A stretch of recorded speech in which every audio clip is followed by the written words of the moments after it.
manusia nanti ketika mereka dihisap oleh Allah itu dibagi menjadi dua, ahlul afiyah, ahlul musibah.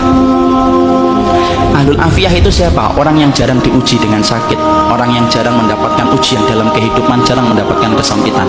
Namanya apa? Ahlul afiyah. Ada yang kedua, ahlul musibah. Ahlul musibah itu siapa? Orang yang hidupnya banyak sakitnya, banyak ujiannya, kesempitannya, kesulitannya. Itu namanya ahlul musibah. Ya. Ketika mereka dihisap oleh Allah Subhanahu wa taala, dihisap oleh Allah Subhanahu wa taala, Allah kemudian menyampaikan bagi dua, ahlul afiyah dengan ahlul musibah. Kemudian Allah berfirman, "Usub." Hisap itu ahlul afiyah, ahlul musibah dulu. Ahlul musibah kemudian dihisap oleh Allah lebih dulu. Para malaikat menghitung satu persatu perbuatannya dan menghitung bagaimana ujian yang dia rasakan dalam hidup ketika bersabar. Kemudian para malaikat setelah mendapati semuanya selesai, mereka lapor sama Allah, "Ya Allah, ahlul musibah tidak tersisa dari dosanya kecuali sedikit, dan mereka mendapatkan pahala yang besar karena mereka bersabar atas segala musibah yang Kau berikan dalam kehidupan di dunia." Antum tahu? Allah kemudian berfirman, "Utuhum salasan." Kasih mereka tiga perkara: khairan, mangzilah, dan afiyah. Khairan, beri mereka kebaikan. Kebaikan kalau di akhirat apa? Surga.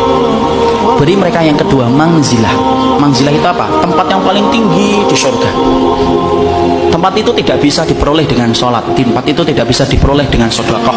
Tempat itu tidak bisa diperoleh dengan haji dan umrah. Tempat itu hanya bisa diperoleh bagi orang yang mereka diuji oleh Allah dalam hidupnya dan dia bersabar. Dan yang ketiga, afiyah. Kasih mereka kekuatan untuk menggantikan kekuatan yang aku ambil ketika aku menimpakan musibah kepada mereka.